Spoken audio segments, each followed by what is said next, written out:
बार की एक घटना है। बड़े प्रेम में सबरी तो आंगन बुहारा करती थी, राह साफ किया करती थी। मेरे राम जी आएंगे, रास्ता साफ करूंगी, मेरे राम जी आएंगे। उसको भाव रहता था राम जी कब आए तो मैं साफ करती रहूं। एक दिन सवेरे सवेरे भाव में डूबी हुई, भजन गाती भई, नेत्रों से आंसू बहाती भई, मार्ग बुहार रही थी। उसके झाड़ू से कोई कंकड़ उछटा, धूल उड़ी और कोई महात्मा स्नान करके सरोवर से आ रहे थे, उनको स्पर्श हो गए, कंकड़ लग गया। उन्होंने देखा अरे ये भीलनी, इसके झाड़ू का कंकड़ मुझे लग गया, मैं स्नान करके आया था, अच्छा भला नहाया धोया, इसने अपवित्र कर दिया। वो नाराज हो गए, तमाम भला बुरा कहा, देख नहीं सकती है, मैं स्नान करके आ रहा हूं, पूजा के लिए जाना है, मुझे अपवित्र कर दिया है, तेरा झाड़ू का कचरा कंकड़ मुझे छू गया है। लौट के सरोवर में स्नान करने गई और जैसे ही लौट कर स्नान करने गए और सरोवर में गोता लगाया तो सरोवर का जो पूरा जल था वो एकदम निर्मल जल था, लेकिन उनके गोता लगाते ही पूरा मलिन हो गया, पीने लायक नहीं रह गया, पूरा जो है कीचड़ से काई से भर गया। अचानक ऐसा कैसे हो गया, सब आश्चर्य में पड़ गए। देखो महात्माओं का काम बिना पानी के नहीं चलता। संध्या पूजन के लिए, स्नान के लिए, जप के लिए, भोग के लिए, सबके लिए स्नान के लिए जल चाहिए। अब महात्मा बड़े परेशान रहने लगे, कोई कहीं से दूर दूर से जल लाते, क्योंकि सरोवर का जो जल था वो पीने योग्य नहीं बचा। परेशान हो गए। जब महात्माओं को पता चला कि राम जी आ रहे हैं तो सबने विचार किया कि जब राम जी आएंगे तो ऐसा करेंगे कि राम जी से कहेंगे कि आप अपने चरण इस सरोवर में डाल दीजिए, क्योंकि आपके चरण पतित पावन हैं। आपके पतित पावन चरण इस सरोवर में स्पर्श होते ही सरोवर निर्मल हो जाएगा, ये जल हमारे पीने के योग्य हो जाएगा। राम जी आए, सबने आग्रह किया। राम जी ने कहा मुझे लगता तो नहीं ऐसा होगा, लेकिन आप लोग कह रहे हैं तो ठीक है। तो राम जी ने क्या किया, सब महात्माओं के आग्रह को मान करके सरोवर में प्रवेश किया। राम जी के चरण सरोवर में पड़े तो अभी तक तो उसमें काई थी, थोड़ी गंदगी थी, और राम जी के चरण पड़ते ही एकदम कीड़ों से भर गया, उसमें कीड़े और हो गए, अब तो दूषित हो गया और बेकार हो गया पूरा जल। अब आश्चर्य का ठिकाना महात्माओं का ना रहा कि भाई ये विपरीत कैसे। अरे राम जी तो पतित पावन है, राम जी के चरणों से गंगा जी निकली है, राम जी ने अहिल्या का उद्धार करके रज प्राप्त करके वो शिला बनी हुई भगवत धाम चली गई, और ये कैसा चमत्कार के राम जी के चरण लगने से ये जल और ज्यादा दूषित हो गया। राम जी बोले निश्चित इसमें कोई संत का, कोई भक्त का, कोई प्रेमी का अपराध हुआ है, इसलिए ऐसा हुआ है, पता करो किस भक्त का अपराध हुआ है। ऐसा तो कुछ हुआ नहीं है। सबने विचार किया, पर वो महात्मा ने कहा एक बार ऐसा हुआ था, तभी से ये जल दूषित हुआ है। कौन है वो सबरी? बोले यहीं कुछ दूरी पर जो है वो कुटिया बना के रहती है। राम जी ने कहा इस जल को, सरोवर को शुद्ध करना है तो एक ही उपाय है कि उस सबरी मैया जो जिसकी तुम चर्चा कर रहे हो, जाओ उसको लेकर आओ और उसके चरण इसमें डालो, और मुझे लगता है सबरी के चरण डलते ही यह सरोवर का जल एकदम निर्मल हो जाएगा। सब महात्मा लोग गए। सबरी को पता लगा कि महात्मा मेरा चरण गंगा जी उसमें सरोवर में डलवाना चाहते हैं, मेरा चरणामृत लेना चाहते हैं। वो तो घबरा गई, ये मैं कैसे कर सकती हूं, भाग गई, छुप गई। पंकज जी जब सबरी नहीं मिली, वो उस भय से छुप गई कि ये महात्मा मेरे चरण ना पकड़ ले, कहीं ऐसा उल्टा ना हो जाए, क्योंकि भक्त के अंदर दीनता होती है। सोचा महात्माओं ने क्या करें, बोले सबरी इस कुटिया में रहती है तो यहां उसके चरण तो पड़ते ही हैं, तो वहीं से थोड़ी रज उठा ली। सबरी जहां रहती है उस स्थान की रज उठा ली, बोले यहां उसके पैर तो पड़ते ही हैं। वो रज लाए और रज ला करके राम जी से कहा क्या करें, बोले सरोवर में डाल दो। और जैसे ही चरणों की रज वो सबरी के कुटिया की चरण रज ला करके सबरी के जैसे ही सरोवर में डाली, सरोवर एकदम निर्मल हो गया और बड़ा सुगंधित जल उसमें भर गया, एकदम निर्मलता से जल सुंदर हो गया, निर्मल हो गया। क्यों हो गया? एक भक्त के प्रभाव से भगवान यहां लक्ष्मी जी को, गंगा जी को कह रहे हैं कि पृथिव्यां यानि तीर्थानि सन्ति संख्यानि सौन्दरे भविष्यन्ति च पुनाति मद्भक्त सदर्शना। महापापी भी मेरे भक्त के दर्शन से पवित्र हो जाता है। तो लक्ष्मी जी ने पूछा कि आपके भक्तों के लक्षण क्या हैं? भक्त किसको माने? भक्त कौन है? भगवान विष्णु कह रहे हैं कि जिसने वैष्णव मंत्र ग्रहण कर रखा हो उसकी 100 पीढ़ियां तृप्त हो जाती हैं। यहां भगवान का कथन है देवी भागवत में कि गुरु वक्ता विष्णु मंत्रो यस्य कर्णे पतस्यति वंदति वेदांस्तम चापि पवित्रम च नरोत्तमम। जो वैष्णव मंत्र अपने कान में ग्रहण कर लेता है उसकी 100 पीढ़ियां मुक्त होकर के भगवत धाम चली जाती हैं। भगवान की वाणी है। अभी भक्तमाल जी की कथा में भी हमने सुनाया था। एक आचार्य थे, उन्होंने श्री गायत्री जी को प्रसन्न करने के लिए 24 पुरुष चरण करने का नियम लिया। गायत्री के 24 पुरुष चरण करूंगा। विद्यारण्य जी और विद्यारण्य जी ने 23 पुरुष चरण पूरे कर लिए, लेकिन गायत्री माता सामने नहीं आई। मन में उदासी आ गई, हताश हो गए, बोले इतना जप किया, इतने पुरुष चरण किए, गायत्री माता ने दर्शन नहीं दिया। अब मुझे गायत्री जप नहीं करना है, अब मैं जाकर संन्यास दीक्षा ले लूंगा। ऐसा उन्होंने विचार किया और विरक्त दीक्षा लेने के लिए उन्होंने अपने कान में वैष्णव मंत्र ग्रहण कर लिया। और जैसे ही कान में वैष्णव मंत्र ग्रहण किया उसी समय तत्क्षण भगवती गायत्री उनके सामने प्रकट हो गई। अब गायत्री प्रकट हुई, चरणों में गिर गए। हे गायत्री मां, मैंने आपकी इतनी आराधना की, बड़े बड़े पुरस्चरण किए, कितना कठोर तप किया, आप सामने नहीं आई, कोई अनुभूति नहीं दिखलाई। और जैसे ही मैंने आपका जप छोड़ा तो आप सामने आ गई। बोले मैं जप छोड़ने से नहीं आई। तो माता गायत्री ने दिखाया कि तुम्हारे पूर्व जन्मों का प्रारब्ध बहुत प्रबल था। 24 पर्वत जैसे बने हुए जल रहे हैं। बोलिए 24 पर्वत जो है ये तुम्हारे कर्मों का ढेर है, कर्म है। एक एक पुरुष चरण से एक एक पर्वत समाप्त होता रहा।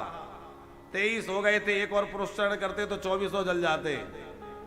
लेकिन तुमने एक और पुरुष चरण ना करके और वैष्णवी दीक्षा ले ली तो जितना फल एक गायत्री पुरुष चरण का प्राप्त होता है उससे 100 गुना अधिक फल कान में वैष्णव मंत्र ग्रहण करने का हो जाता है। और वो वैष्णव मंत्र तुमने जैसे ही ग्रहण किया तो मैं प्रकट हो गई, क्योंकि तुम्हारा सारा प्रारब्ध जल करके नष्ट हो गया।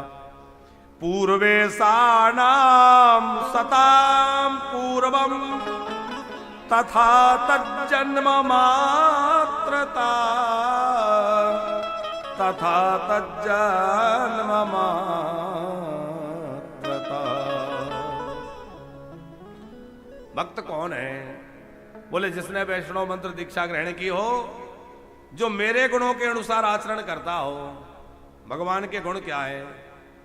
क्षमा गुण है, भगवान के अंदर करुणा गुण है। कपिल नारायण भगवान संतों के लक्षण भगवती माता देवहूति को बतलाते हुए क्या कहते हैं? तितिक्षवा कारुण्य कहा सुहृदया सार्वदेहिनाम अजात सत्रवः शांता साधवा साधु भूषणा। जो अजात शत्रु है, 5 लक्षण बताए हैं। कौन कौन से? तितिक्षवा जिसमें सहनशीलता है, जिसमें करुणा है, जो किसी को अपना शत्रु नहीं मानता, जो सबको अपना सुहृद मानता है, और हमेशा जो शांत चित्त रहता है वह संत है, वह भगवान का भक्त साधु है।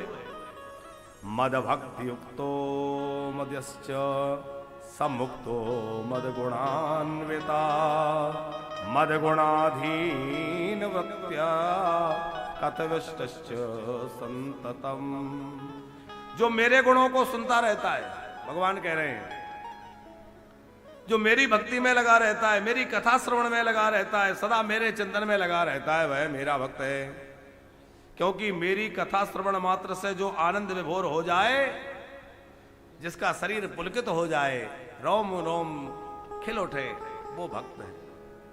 देखो भक्त की पहचान कैसे होगी? स्वरूप से भक्त की पहचान नहीं होती कि किसका तिलक बड़ा है, कि किसके वस्त्र बढ़िया हैं, कि किसका स्वरूप सुंदर है। ये भक्त की पहचान नहीं है। भक्त की पहचान क्या है? जैसे ही वो किसी भगवत प्रेमी को देखेगा, हृदय विगलित हो जाएगा। जैसे ही वो किसी भगवत चरित्र को सुनेगा, नेत्र झलक पड़ेंगे। किसी दीन दुखी को देखेगा, सहायता के लिए हाथ उठ जाएंगे। साधु संतों को देखेगा, सहसा उसके हृदय में बंधन का भाव आ जाएगा। महापुरुषों को देख करके सहज वो झुक जाएगा। और एक बात ध्यान रखना, जीवन में झुकना जिसको आ गया, उसको बहुत कुछ आ गया साहब।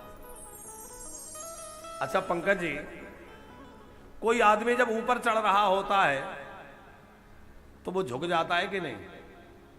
पहाड़ पे या किसी ऊंचाई पे जब व्यक्ति चढ़ता है तो थोड़ा झुक के चढ़ता है, और जब ऊंचाई से व्यक्ति नीचे की तरफ उतरता है तो थोड़ा सीधा हो जाता है, अपना बैलेंस बनाने के लिए। होता है कि नहीं? तो जो नीचे उतर रहा है उसकी पहचान क्या है?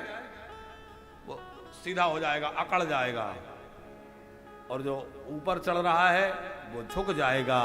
तो व्यक्ति जीवन में ऊपर की तरफ जा रहा है कि नीचे की तरफ कैसे पता लगे? बोले बहुत सरल बात है। जो व्यक्ति सीधा खड़ा होकर मन अकड़ के चल रहा है, अकड़ के चल रहा है तो समझ लेना नीचे की तरफ जा रहा है, और झुक के चल रहा है तो समझ लेना ऊपर की तरफ जा रहा है। जो झुक के जा रहा है वो ऊपर की तरफ जा रहा है, अकड़ के चल रहा है वो नीचे की तरफ जा रहा है।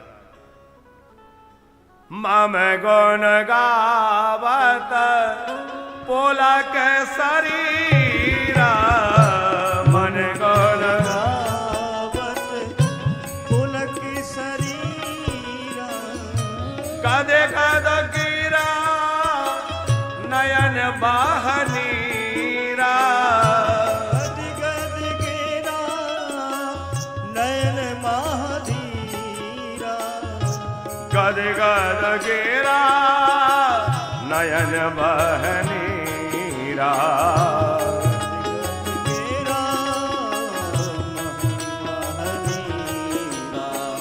मम गुण गावत पोलक शरीरा, मम गुण गावत पोलक शरीरा, मम गुण गावत पोलक शरीरा, मम गुण गावत पोलक शरीरा।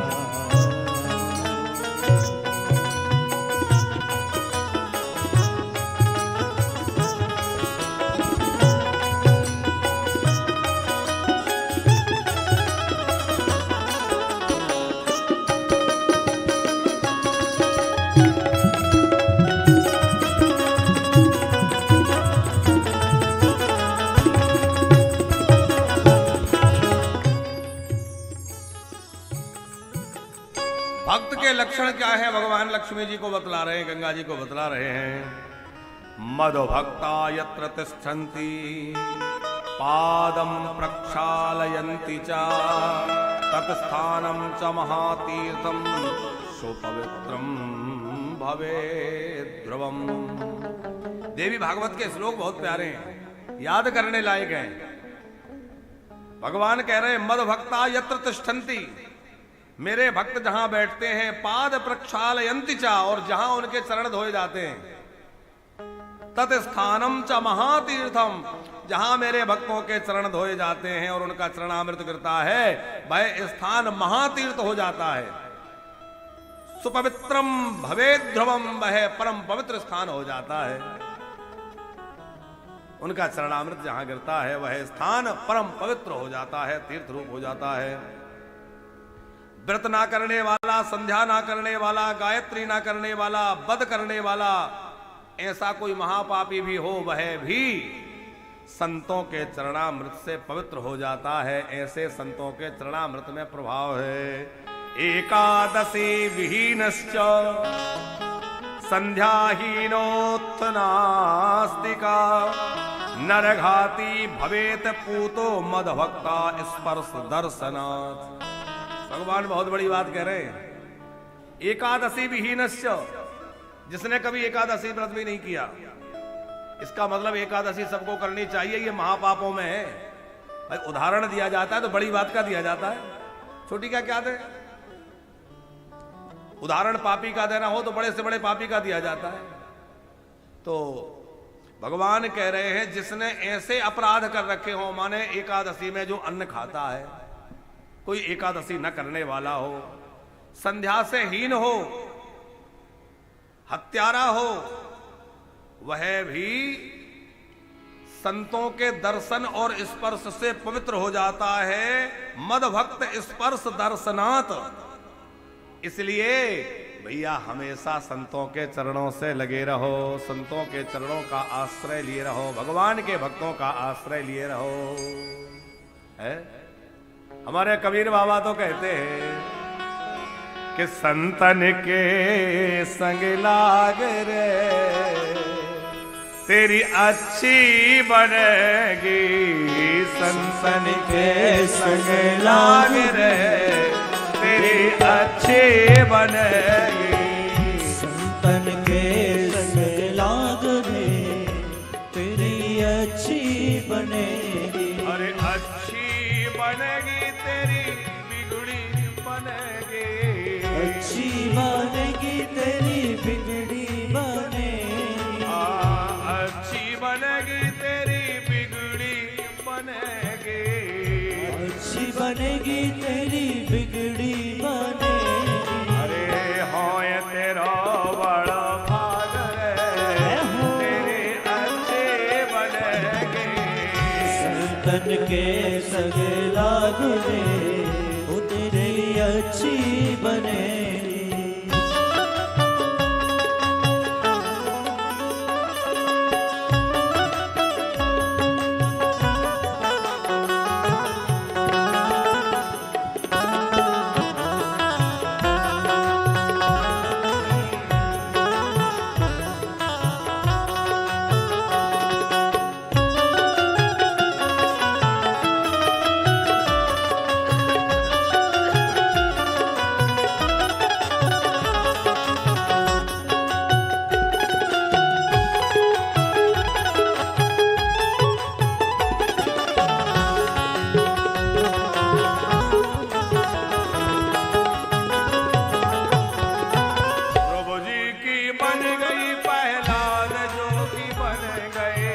जी की बन गई प्रहलाद जो की बन गई, ध्रुव जी की बन गई प्रहलाद जो की बन गई, ध्रुव जी की बन गई प्रहलाद जो की बन गई। हरि सुमिरन में लाग रे तेरी अच्छी बनेगी, हरि सुमिरन में लाग रे वो तेरी अच्छी बनेगी। संतन के संग लाग रे तेरी अच्छी बनेगी, संतन के संग लाग रे तेरी अच्छी बनेगी।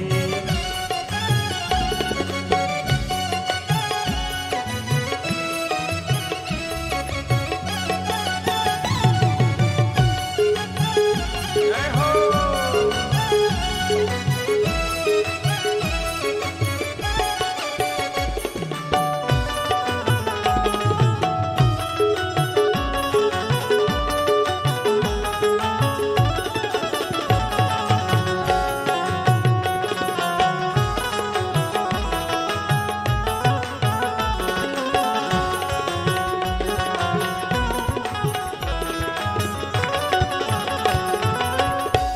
अरे कागा से तो है हंस करेंगे, कागा से तो है हंस करेंगे, कागा से तो है हंस करेंगे, कागा से तो है हंस करेंगे।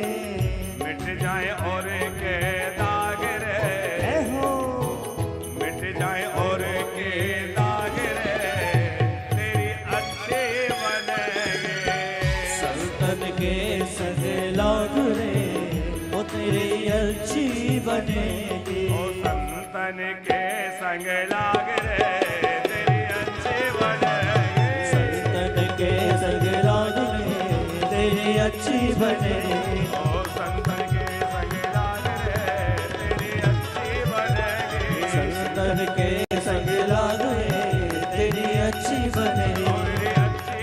ओ तेरी अच्छी बनेगी। तेरी बिगड़ी बनेगी। तेरी अच्छी बनेगी। तेरी अच्छी बनेगी। ओ तेरी बिगड़ी बनेगी। बोले भक्त वत्सल भगवान की। अपने संतों की भक्तों की महिमा भगवान सुना रहे हैं। हे देवियों, तुम चिंता मत करो, भूतल पर चली तो जाओगी, पर मेरे भक्तों के, मेरे संतों के स्पर्श से तुम्हारी पावनता तुम्हें प्राप्त होती रहेगी। पापियों के पाप धोने से तुम मलिन नहीं रहोगी। माता सरस्वती को कहा, तुम अपनी एक कला से नदी बनोगी और दूसरी कला से ब्रह्मलोक में ब्रह्म प्रिया बनकर के ब्रह्माणी कहलाओगी, और वाणी की अधिष्ठात्री देवी होने से वाणी कहलाओगी। सरस्वती जो है परम पावनी तीर्थ बन गई, पाप भस्म करने वाली सरस्वती नदी बनी। सरस्वती नदी साचा तीर्थ रूपाति पावनी, पापिनां पापदाहाय ज्वलंदग्नि स्वरूपिणी। लेकिन गुप्त रूप में सरस्वती जी नदी रूप में विराजमान हुई, और उधर भागीरथी गंगा से कहा कि तुम भागीरथी कहलाओगी, पृथ्वी पर जाओगी, भगीरथ के तपस्या के प्रभाव से तुम पहले शिव जी के जटाओं में विराजमान होगी, और उसके बाद भागीरथी के नाम से जगत में प्रसिद्ध होकर लोगों का मंगल करोगी। लक्ष्मी को कहा, एक अंश से पद्मावती नदी रहोगी, दूसरे रूप में धर्मध्वज की पत्नी, जैसा कि पहले कह चुके हैं। और कलयुग में 5000 वर्ष व्यतीत होने पर तुम सब मेरे पास आ जाओगी। या एक और बात भगवान कह रहे हैं, काशी वृंदावन को छोड़कर सारे तीर्थ 5000 वर्ष बाद लौट के मेरे पास आ जाएंगे। केवल 2 स्थान नहीं आएंगे, ये भगवान कह रहे हैं देवी भागवत में। काशी और वृंदावन बोले 2 तीर्थ ऐसे हैं जो कलयुग पर्यंत रहेंगे, बाकी सारे तीर्थ 5000 वर्ष व्यतीत होने पर वापस आ जाएंगे। यानि सर्वाणि तीर्थानि काशीं वृंदावनम विना यास्यन्ति सार्धम तभिश्च वैकुंठमज्ञया हरे। मेरी आज्ञा से सब लौटकर आ जाते हैं, लेकिन ध्यान रखिए काशी जी लौटकर नहीं जाते और वृंदावन भी नहीं जाते। फिर आगे भगवान कह रहे हैं कि कलयुग के 10,000 वर्ष व्यतीत हो जाने पर शालिग्राम, शिला, शिवलिंग, शक्ति, जगन्नाथ जी आदि सब जो है वैकुंठ चले जाएंगे। शालिग्राम शक्ति शिवौ जगन्नाथश्च भारतम कलेर 10 सहस्रांते त्यक्त्या यान्ति निजम परम। 10,000 वर्ष जब कलयुग के बीत जाएंगे तो सब ठाकुर जी सब पधार जाएंगे, क्योंकि यहाँ आप विचार करिए अभी हालत है तो आगे क्या स्थिति होगी।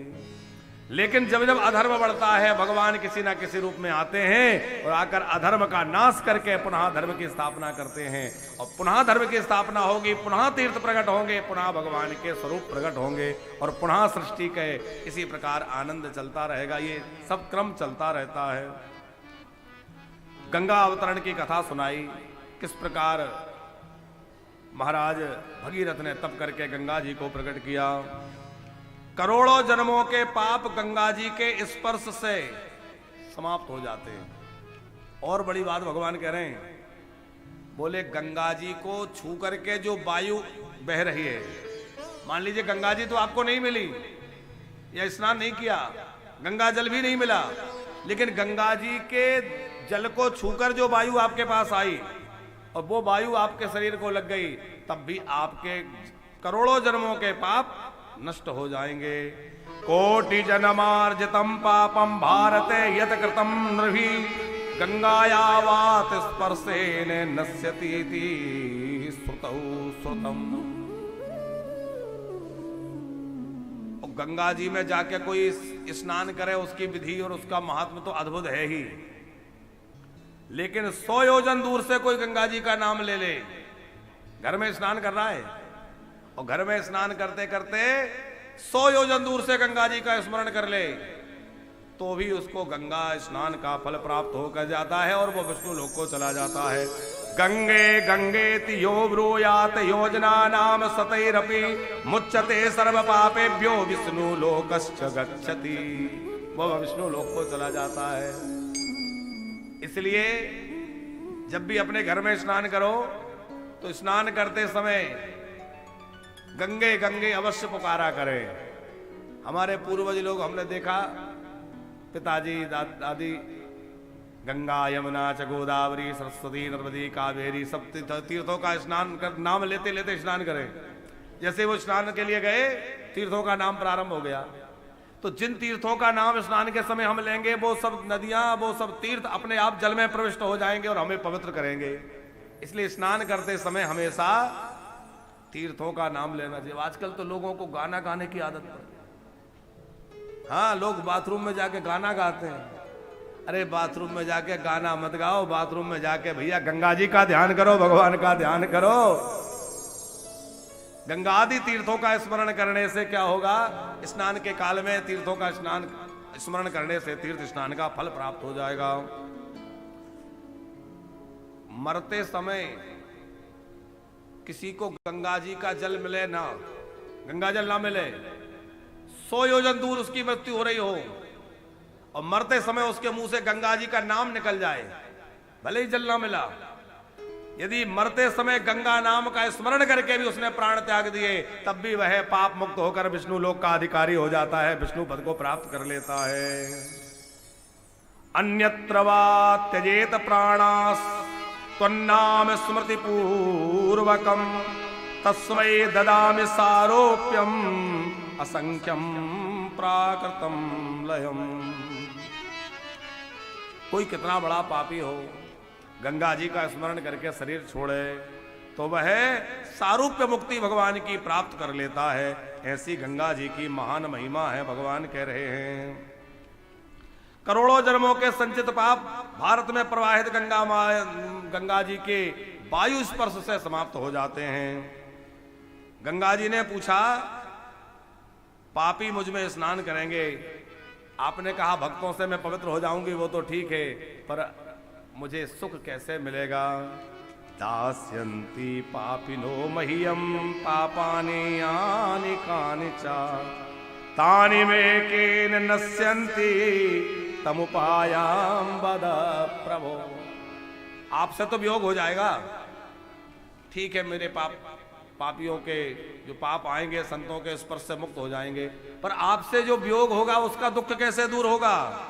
भगवान कहते हैं तुम्हें मुझसे वियोग नहीं होगा, क्योंकि उन संतों के रूप में ही मैं तुम्हारे पास आता रहूंगा। जहां मेरे संत रहते हैं वहां सदा मैं रहता हूं, इसलिए तीर्थों में सदा मेरा वास रहेगा। तो गंगादि दिव्य पवित्र जो तीर्थ हैं उनमें भगवान का सदा जो है निवास रहता है। सुंदर गंगा जी के चरित्र सुनाया है। अब वो गंगा जी के अवतरण की कथा हम नहीं सुना रहे हैं, विस्तार से यहाँ है कि सगर के वंशजों ने किस प्रकार से गंगा माता के आवाहन के लिए तप किया।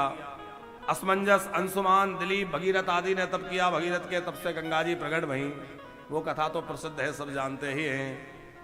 अब दूसरी कथा हम आपको गंगा जी की सुना रहे हैं, जिसको लोग कम जानते हैं।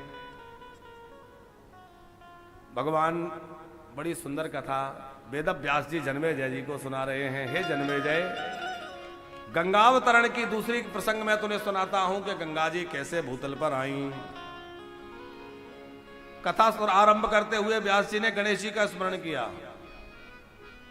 और गणेश जी का स्मरण करके एक श्लोक बोला, संपूज्य देव षष्ठकम चा संयतो भक्ति पूर्वकम गणेशम च दिनेशम च वाहनिम विष्णुम शिवम शिवाय। किसी भी कार्य को आरंभ करना हो तो इन 6 देवताओं का नाम लेकर करना चाहिए। आप लोगों का कोई भी काम आप शुरू कर रहे हैं, यात्रा शुरू कर रहे हैं, तो ये 6 लोगों का नाम लेके करें। किस किस का? पहला विघ्न विनायक गणेश जी का, तो गणेश जी का नाम, सूर्य नारायण का नाम, अग्नि का नाम, विष्णु भगवान का नाम और शिव जी का नाम, मां भगवती का नाम लेकर के अपना आरंभ करना चाहिए। क्या क्या होगा? बोले गणेश जी का नाम लेने से विघ्न दूर होंगे, सूर्य नारायण का भगवान का नाम लेकर के चलने से आपके अंदर आरोग्यता आएगी, अग्नि का स्मरण करके चलने से आपके अंदर पवित्रता आएगी, कार्य करने में जो भी आप कार्य करने जा रहे हैं अग्नि का स्मरण किया, पवित्रता आएगी। विष्णु भगवान का स्मरण करके कार्य करने से लक्ष्मी जी की प्राप्ति होगी, शिव जी का स्मरण करने से ज्ञान प्राप्त होगा और मां भगवती जगदम्बा का स्मरण करने से मोक्ष प्राप्त होगा। इसलिए हर कार्य के आरंभ में इन 6 देवताओं का स्मरण करना चाहिए। केनोपायेन सा देवी विष्णु पादाब्ज संभवा ब्रह्म कमंडलस्तथा च श्रुत्वा शिव प्रिया सचा।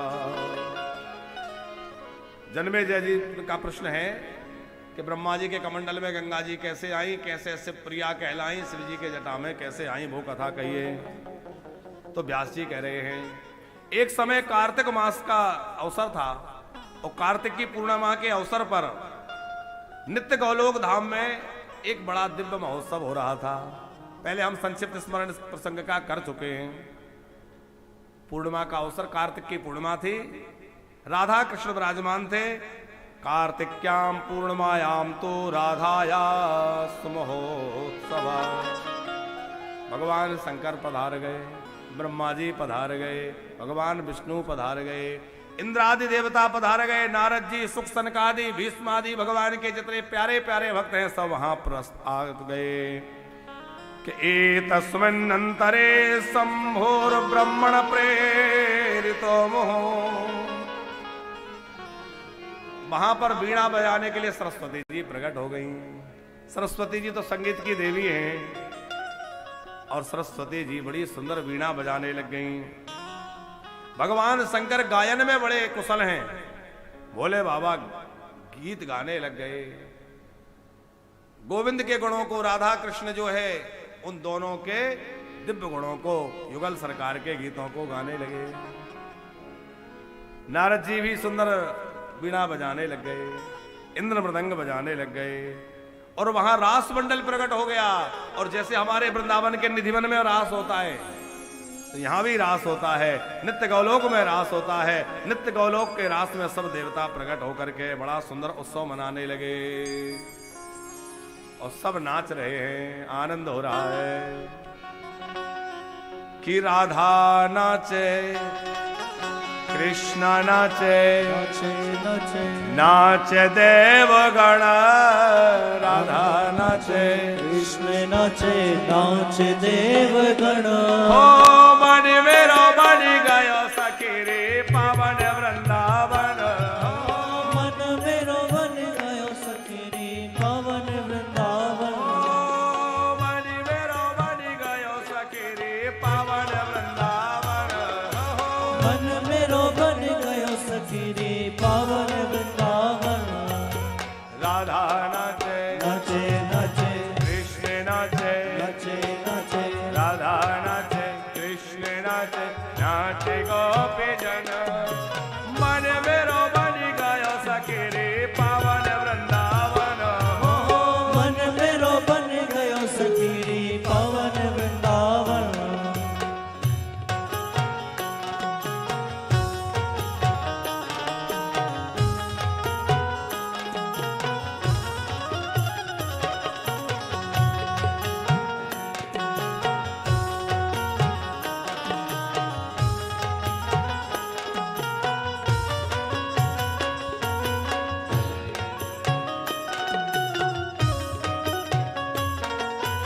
गंगा नाचे, यमुना नाचे, नाचे सारे ओ संगा। गंगा नाचे, यमुना नाचे, नाचे सरयू संग। अरे गंगा नाचे, यमुना नाचे, नाचे सारे ओ संगा। गंगा नाचे, यमुना नाचे, नाचे सके रे पावन वृंदावन हो। मन मेरो बन गयो सखी रे पावन वृंदावन।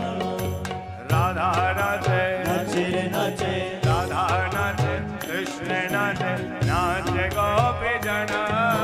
राधा नाचे कृष्ण नाचे नाचे गोपी जन। हो मन मेरो बन गयो सखी रे पावन वृंदावन हो। मन मेरो बन गयो सखी रे पावन वृंदावन। हो मन मेरो बन गयो सखी रे पावन वृंदावन। मन मेरो बन गयो सखी रे पावन वृंदावन।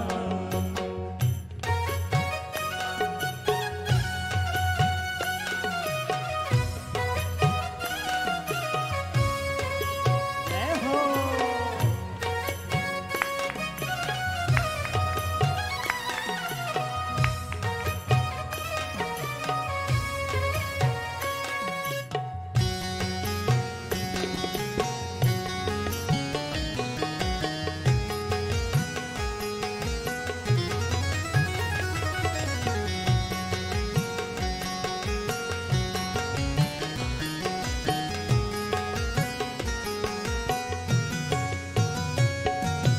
गंधर्व नाचे ऋषि नाचे नाचे देवगण। गंधर्व नाच ऋषि नाच नाच देवगण। हो गंधर्व नाचे ऋषि नाचे नाचे देवगण। गंधर्व नाच ऋषि नाच नाच देवगण। हो मन मेरो बन गयो सखी रे पावन वृंदावन हो। मन मेरो बन गयो सखी रे पावन वृंदावन। राधा नाचे नाचे रे नाचे राधा नाचे कृष्ण नाचे नाचे गोपी जन। मन मेरो बन गयो सखी रे पावन वृंदावन ओ हो। मन मेरो बन गयो सखी रे पावन वृंदावन।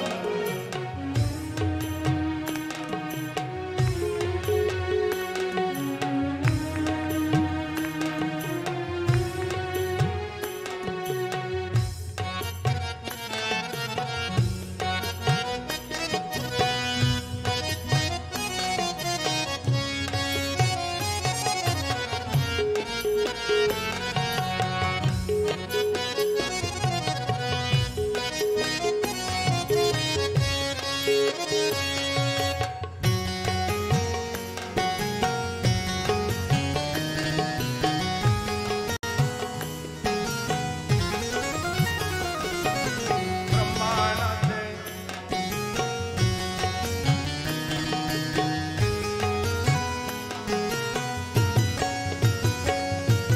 ब्रह्मा नाचे शंकर नाचे नाचे नंदी संगा। ब्रह्मा नाच शंकर नाच नाच नंदी संग। ओ ब्रह्मा नाचे शंकर नाचे नाचे नंदी संगा। ब्रह्मा नाच शंकर नाच नाच नंदी संग। ओ मन मेरो बन गयो सखी रे पावन वृंदावन हो। ओ मन मेरो बन गयो सखी रे पावन वृंदावन। राधा नाचे राधा नाचे कृष्ण नाचे नाचे गोपी जन। ओ मन मेरो बन गयो सखी रे पावन वृंदावन ओ मन मेरो बन गयो सखी रे पावन वृंदावन। ओ मन मेरो बन गयो सखी रे पावन वृंदावन मन मेरो बन गयो सखी रे पावन वृंदावन।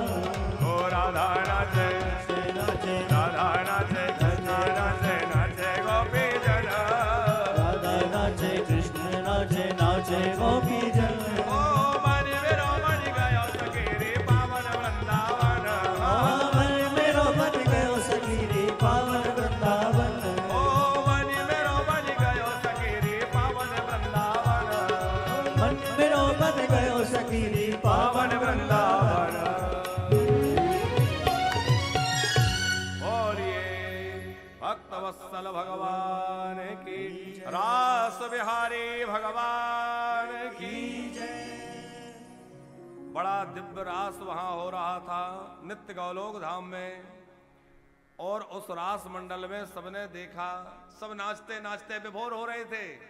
सहसा सबने देखा कि वहां राधा और कृष्ण नहीं है। एतस्मिन्नन्तरे शंभुर्ब्रह्मणः प्रेषितो। राधा कृष्ण कहां गए? पूरे स्थान में जल भरा हुआ था। सबने देखा भाई ये जल कहां से आया, भगवान शंकर जान गए और कहीं से जल नहीं आया। श्री राधा और कृष्ण ही प्रेम में पिघल गए और प्रेम में पिघल करके जल बन गए। तो भोले बाबा ने कहा शंभुर ब्राह्मण प्रेरितो मुह। शिव जी ने ब्रह्मा जी को प्रेरित किया कि इस जल को तुम अपने कमंडल में भर लो। ये प्रिया प्रियतम का द्रवीभूत स्वरूप है। तो ब्रह्मा जी ने उस जल को अपने कमंडल में ले लिया। बाद में उसी कमंडल के जल से भगवान जब वामन रूप बने तो वामन भगवान के चरण पखारे, जिससे वो भगवान का चरणामृत कहलाया।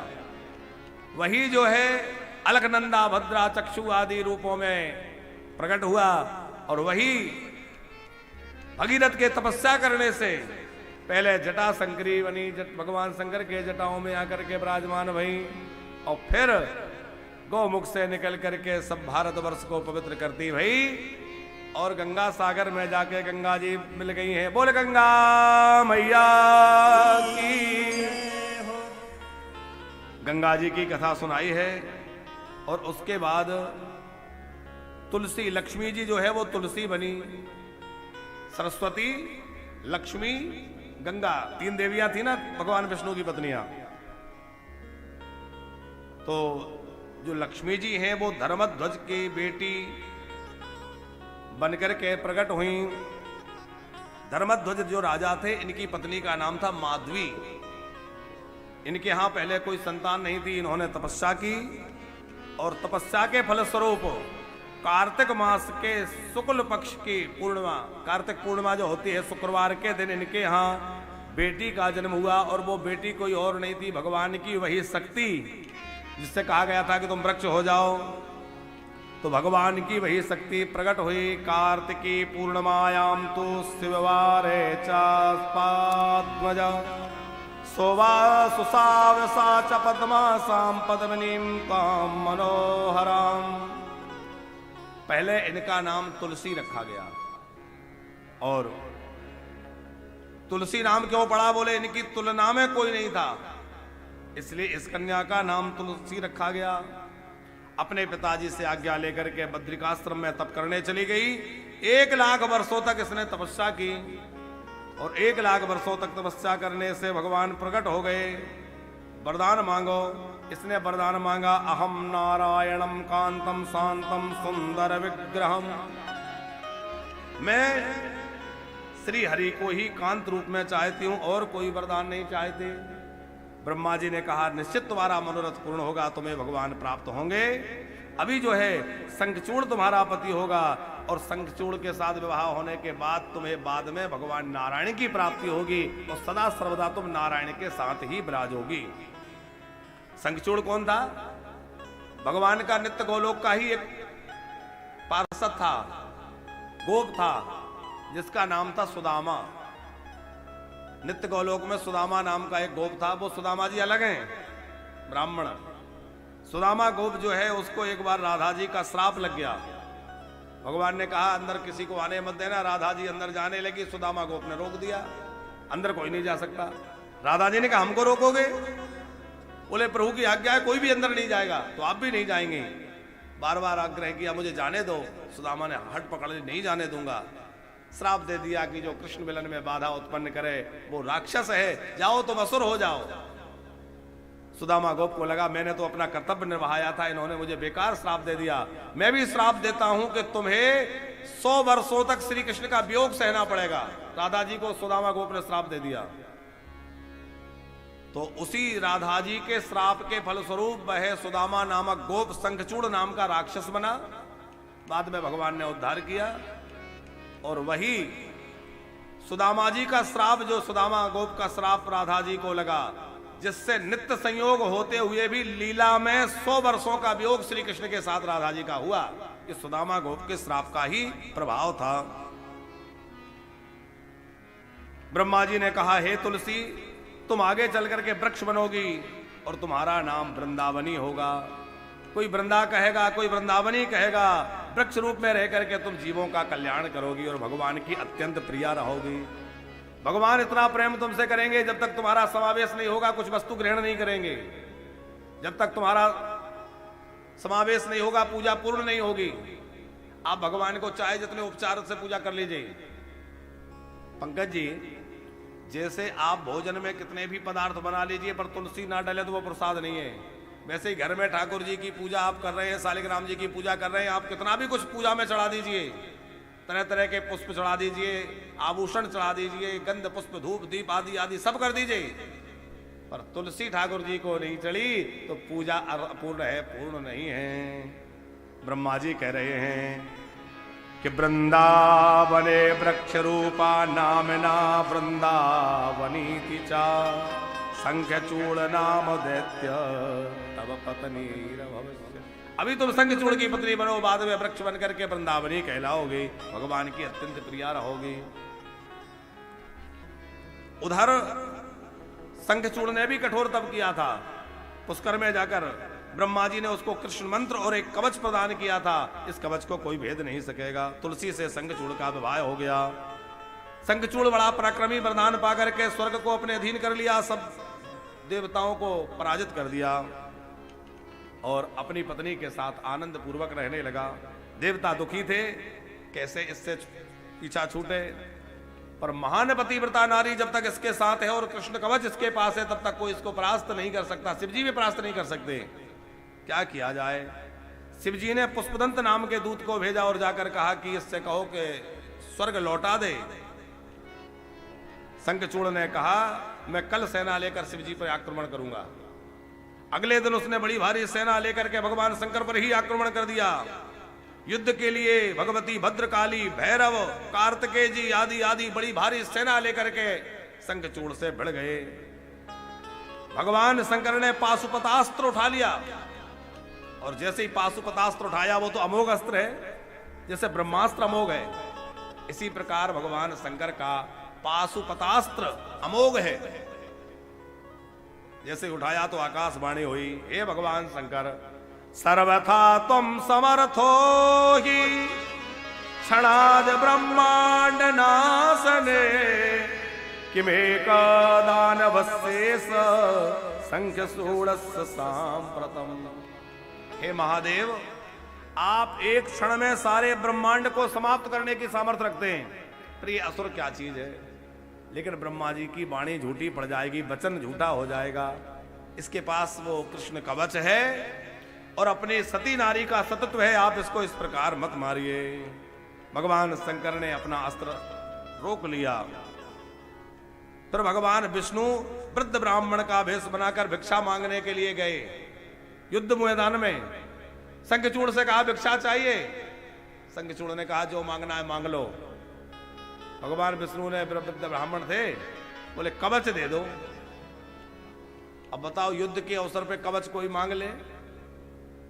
लेकिन धन्य है वह असुर होते हुए भी उसकी निष्ठा देखिए, उसने देर नहीं की, अपना कवच उतार करके और वृद्ध ब्राह्मण के भेष में आए भगवान को दे दिया। फिर भगवान जो है उसके पति का रूप बना करके, संख्यचूड़ का रूप बनाकर तुलसी के पास गए। विहार हुआ, तुलसी पहचान गई। तुलसी ने श्राप दे दिया कि पाषाणा सदृशम तुम चा दयाहीनो यथा खला तस्मात् पाषाण रूपस्तुम मच्छापेन भवाधुना। तुम्हारा हृदय बड़ा कठोर है, पत्थर के समान कठोर है, मैं श्राप देती हूं तो पत्थर बन जाओ। तस्मात् पाषाण रूपस्तुम, तुम पाषाण बन जाओ। हे नाथ ते दया नास्ति पाषाण सदस्य चा। तुम्हारे अंदर दया नहीं है, तुमने मेरे जैसी सती नारी का सतीत्व भंग किया। अच्छा, भगवान ने ऐसा क्यों किया? एक तो राक्षस को मारना था, दूसरी बात वो हमेशा यही चाहती थी कि भगवान मुझे पति रूप में मिले, तो भगवान पति रूप में ही तो आ गए, तो उसका मनोरथ पूर्ण किया। ये यथा माम प्रपद्यन्ते तांस तथै भजाम्य हम का भाव है, तो जिस रूप में भजेगी वैसे आ जाऊंगा। मुझे पति रूप में भजती थी तो मैं पति बन के आ गया। लेकिन श्राप भगवान ने सिरोधार्य कर लिया और भगवान उसी श्राप के कारण शालिग्राम बन गए। शालिग्राम जी साक्षात ठाकुर जी हैं। देखो शालिग्राम शिला की प्राण प्रतिष्ठा नहीं होती।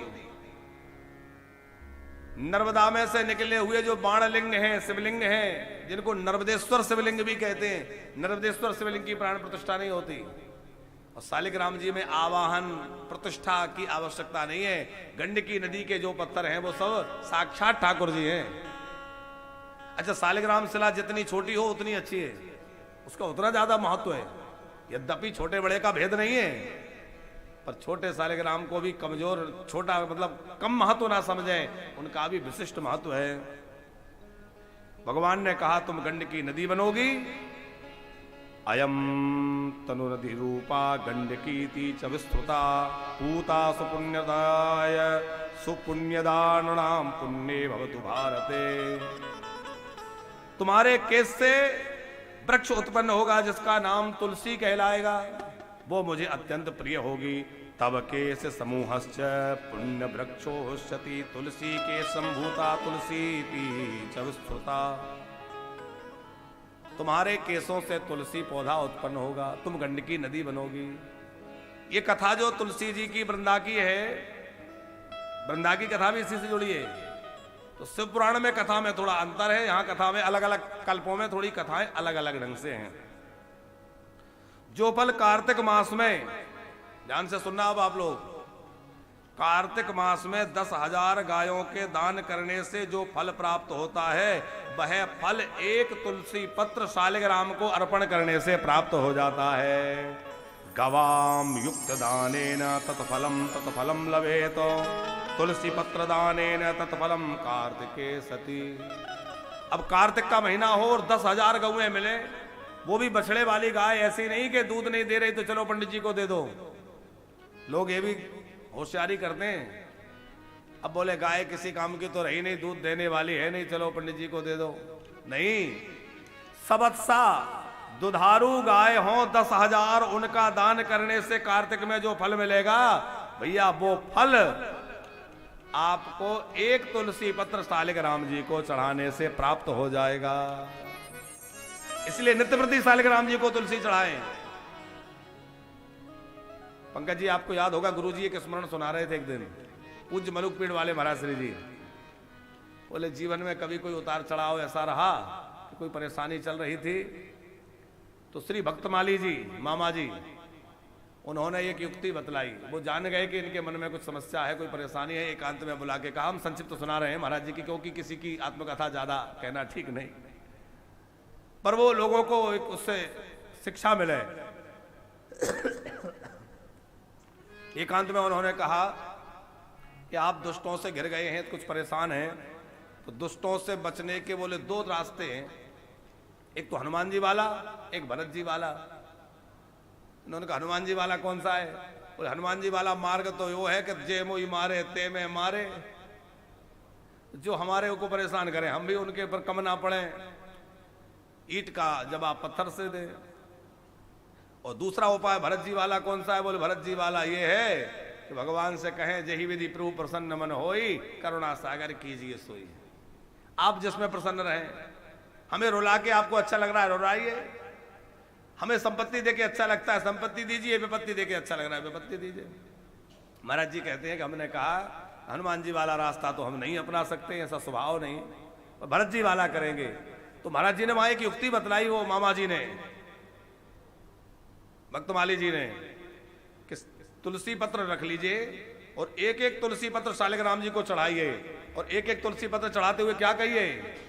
जही विधि प्रभु प्रसन्न मन होई, करुणा सागर कीजिए सोई। जही विधि प्रभु प्रसन्न मन होई, करुणा सागर कीजिए सोई। 5-11 तुलसी पत्र यही बोल के, यही चौपाई बोल के चढ़ा दो, बोले ठाकुर जी रास्ता निकाल देंगे। और महाराज जी कहते हैं मैंने यही किया और बहुत जल्दी समाधान हो गया, सारी व्यवस्था ठाकुर जी ने अपने आप कर दी। तो ये बात हम आपको इसलिए सुना रहे हैं, कोई बड़ी भारी जटिल समस्या आपके जीवन में हो, कोई बड़ी परेशानी चल रही हो, तुलसी जी के पत्र ले लो, बड़ा सरल उपाय है। शालिग्राम जी घर में विराजमान हैं और शालिग्राम जी को चढ़ाते भय जय विधि प्रभु प्रसन्न मन होई, करुणा सागर कीजिए सोई। मैं नहीं कहता कि ये कर दो कि वो कर दो, जो आपको अच्छा लगे वो कर दो, बस आप प्रसन्न रहें। सालिग्राम जी का चरणामृत पीने से इस जन्म के ही नहीं अनेक जन्मों के पाप नष्ट हो जाते, इसलिए प्रत्येक व्यक्ति को प्रतिदिन सालिग्राम जी का चरणामृत पीना चाहिए। चरणामृत उतारने के लिए 9 चीजें हैं। कौन कौन सी है पंकज जी? सालिग्राम जी का चरणामृत तैयार करने में 9 वस्तुओं की आवश्यकता पड़ती है, याद कर लीजिए आज। पहला है सालिग्राम शिला, दूसरा है गोमती चक्र, तीसरा है शंख, शंख के द्वारा जल गिराना चाहिए, चौथा है गरुड़ घंटी, घंटी का नाद होते रहना चाहिए, पांचवा है मंत्र, पुरुषूक्त बोलिए अथवा पुरुषूक्त याद नहीं है तो नमो भगवते वासुदेवाय, नमो भगवते वासुदेवाय, ये मंत्र तो बोल ही सकते हैं। सालिग्राम शिला, गोमती चक्र, शंख, गरुड़ घंटी, मंत्र, तांबे का पात्र, पात्र तांबे का हो, संयोग तांबे का होना चाहिए उसमें, 7वां है तुलसी दल, 8वां है चंदन और 9वां है पानी। ये 9 चीजें मिलकर के चरणामृत तैयार होता है। माने ठाकुर जी पे जो चंदन लगाए वो अपने आप उसमें मिश्रित हो जाएगा, तुलसी मिश्रित करिए, शंख में जल लेकर के शंख से जल गिराइए, गरुड़ घंटी का नाद करिए, थोड़ा मुख से मंत्रोच्चार करिए, तांबे के पात्र में बिठा के अभिषेक करिए और भगवान को गोमती चक्र के साथ विराजमान करिए। ये 9 चीजों का संयोग बनेगा और जो चरणामृत होगा वह आपके अनंत जन्मों के पाप को भस्म कर देगा, काल मृत्यु का नाश कर देगा। कुछ चीजें ऐसी हैं जिनको कभी भूमि पे नहीं रखना चाहिए। कौन कौन सी? सालिग्राम शिला को कभी भी बिना आसन के नहीं रखना चाहिए। कई बार लोग मंदिर साफ कर रहे हैं, पूजा का सिंहासन ठीक कर रहे हैं, सालिग्राम जी को नीचे रख दिया या बिना आसन के पटले पर रख दिया। नहीं, आपके घर में ब्राह्मण आए कभी बिना आसन के ना बैठने दें, क्योंकि ब्राह्मण बिना आसन के बैठने से उस स्थान को उसके पाप छूट जाते हैं। ऐसा शास्त्र की बात कह रहे हैं हम, अपने मनमुखी नहीं तो आप लोग कहने लगे कि ऐसे महाराज जी कह रहे हैं। ब्राह्मण को हमेशा आसन पर बिठाएं, सालिग्राम शिला को बिना आसन के ना रखें, शंख को कभी बिना आसन के ना रखें। कई लोग शंख को बजाने के बाद कहीं भी रख देते हैं, कहीं भी। जिन घरों में शंख बिना आसन का रखा रहता है उन घरों में दरिद्रता आ जाती है। शंख आसन पर हो, शंख का मुंह ऊपर हो, शंख के अंदर थोड़ा जल भरा हो, खाली ना रहे, उसमें जल भर करके रखें, खाली ना रखें। उसके बाद पुस्तक जो है उसको कभी भूमि पर ना रखें बिना आसन के। कई लोग पढ़ने के बाद कहीं भी पटक देते हैं। अच्छा, ग्रंथों का आदर कैसा करना चाहिए ये सीखने के लिए तो हमारे सिख भाइयों से सीखिए। गुरु ग्रंथ साहब को कैसे मस्तक पे रखते हैं, कितना आदर करते हैं, और वो तो गुरु ग्रंथ साहब को ही परमात्मा का रूप मान करके उन्हीं की पूरी गंधक्षत पूजा और उन्हीं के ऊपर जो है व्यंजन करना, उन्हीं की सेवा करना कितनी करते हैं। तो ग्रंथ का कैसा समादर होना चाहिए ये हमारे सिख भाइयों से सीखिए। अन्य धर्मों में भी ग्रंथों का बड़ा आदर है, लेकिन हम लोग कहीं भी गीता जी रख दी, कहीं भी रामायण जी पढ़ी हैं, कहीं भी धूल खा रही हैं पढ़ने के बाद, कहीं भी नहीं। अच्छा, ग्रंथ कभी बार बार नहीं बदलना चाहिए, ये भी ध्यान रखना। जैसे दुर्गा सप्तशती का पाठ आप लोगों ने इस नवरात्रि में जिस पुस्तक से किया, तो प्रयास करिए कि हर बार इसी से करें। मंत्र, माला, आसन, पुस्तक, मूर्ति, ये बार बार नहीं बदलना चाहिए। ऐसा नहीं कि अब ये मूर्ति पुरानी लगने लगी, वृंदावन गए दूसरी मूर्ति ले आए, नहीं। आपके सेवा के ठाकुर जी जो भगवान हैं उनकी सेवा आप लगातार उन्हीं की करिए। मंत्र बार बार नहीं बदले, एक मंत्र जो आपने पकड़ लिया उसी मंत्र का जाप करते रहिए। मंत्र बार बार ना बदले, मूर्ति बार बार ना बदले, पुस्तक बार बार ना बदले। जिस पुस्तक से आप पाठ करते हैं उसी से पाठ करिए। आप देखेंगे महापुरुषों की पुस्तकें कई बार जीर्ण होने लगती हैं, पर बदलते नहीं है क्योंकि वो सिद्ध हो जाती है। अपनी पूजा का आसन एक रखिए, बार बार बदलिए मत। अपनी आसन पे किसी को बैठने मत दीजिए और स्वयं किसी दूसरे की आसन पे मत बैठिए। अपनी आसन पूजा की अपने पास रखिए। किसी दूसरे के द्वारा बिछाई हुई आसन पे बैठ के पूजा ना करें, और पूजा से उठने के बाद अपनी आसन किसी और को ना उठाने दें। अपने हाथों आसन बिछा के पूजा करें। पैर से खसकाई हुई आसन पे बैठ के कभी पूजा ना करें। ये कुछ छोटी छोटी बातें भी जीवन में ध्यान रखने की हैं। कई लोगों का अभ्यास होता है आसन को पटका पैर से सीधा कर दिया, नहीं। पैर से बिछाई हुई आसन, दूसरे के द्वारा बिछाई हुई आसन पूजा के लिए उपयोगी नहीं है। माला अपनी जो जप करने की बार बार ना बदलें, जिस माला से जप करते हैं उसी से जप करें, सिद्ध हो जाती है वो।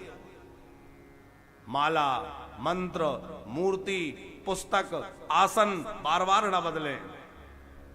शालिग्राम शिला को कभी भूमि पे ना रखें, शंख को भूमि पे ना रखें, ब्राह्मण को भूमि पे और पुस्तक को, ये 4 चीजों को कभी बिना आसन के ना रखने। श्री व्यास जी महाराज कह रहे हैं, तुलसी तो य करेणिका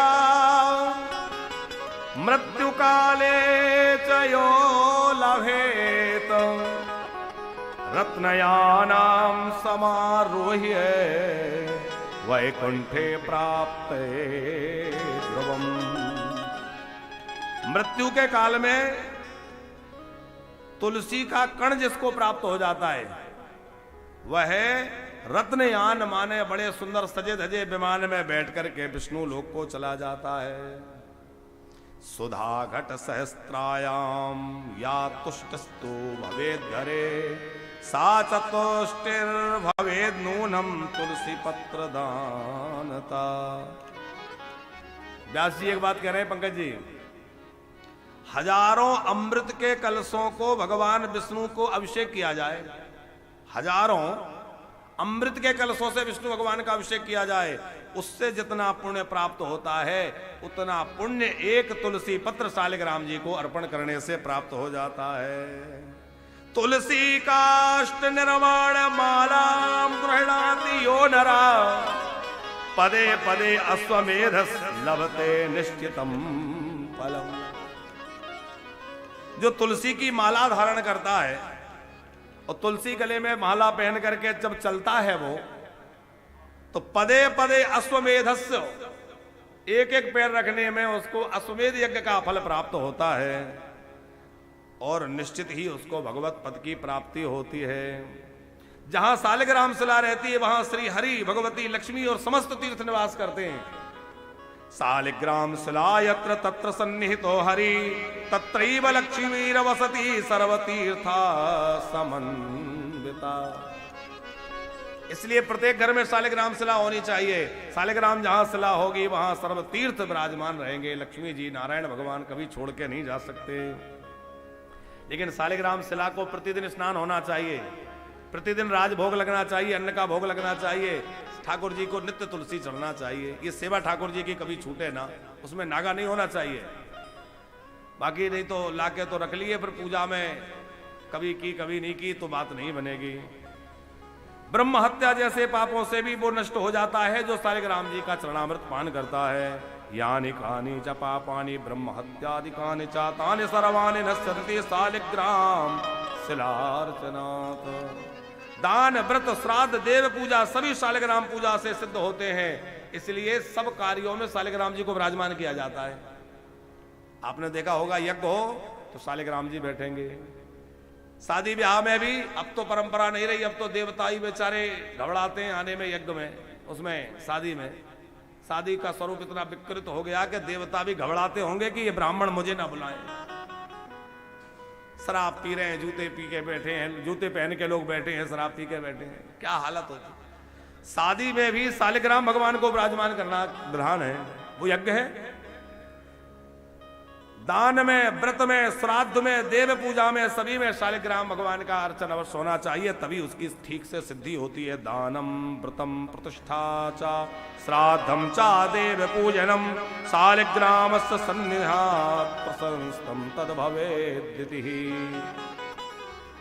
मृत्यु काल में शालिग्राम शिला का जल प्राप्त होने से निश्चित ही पापी पाप मुक्त हो जाता है। शालिग्राम शिला का दूर से भी दर्शन कर लिया जाए तब भी पाप नष्ट हो जाते हैं। जो शालिग्राम शिला को तुलसी से संयोग कराता है वह दिव्य लोकों में अनंत काल तक सुख भोग करता है। तुलसी पत्र भगवान को अर्पित करने से भगवान बड़े राजी रहते हैं। और तुलसी भगवान से कोई अलग करे उसको अपराध लगता है। तुलसी पत्र विच्छेदम सालिग्राम करोतिया तस्य जन्मांतरे काली स्त्री विच्छेदो भविष्यति। उसको अपनी पत्नी का वियोग सहना पड़ता है। किसको? जो भगवान विष्णु से तुलसी जी को अलग करता है। तो क्या करें? अलग करने का मतलब रात्रि में भगवान के पुष्प आदि उतारे जाते हैं। तुलसी को भगवान से दूर ना करें, तुलसी उतार के भगवान के समीप में ही रख दें। अगले दिन जब दूसरी तुलसी अर्पण कर दें तब वो तुलसी पत्र हटे, नहीं तो भगवान का स्वरूप एक क्षण मात्र के लिए भी तुलसी से भगवान अलग नहीं रहना चाहिए। शंखचूड़ का भगवान ने, शंकर जी ने वध किया। वह सुदामा गोप के रूप में पुनः भगवत धाम गोकुल को चला गया, गोलोक को चला गया। इस प्रकार मां भगवती की दिव्य चरित्र हैं। तुलसी जी ने श्रीम ह्रीम क्लीम ऐम वृंदाय स्वाहा ये मंत्र वहां बतलाया है। श्रीम लक्ष्मी बीज है, ह्रीम माया बीज है, क्लीम काम बीज है, एम बाग बीज है। इस प्रकार जो जप करता है वह सब प्रकार की सिद्धि को प्राप्त कर लेता है। मंत्र आप नोट कर सकते हैं, बहुत अद्भुत मंत्र है। श्रीम ह्रीम क्लीम ऐम वृंदाय स्वाहा। भगवान शालिग्राम की पूजा का महत्व, तुलसी जी का महत्व, गंगा जी का महत्व यहां कहा गया है।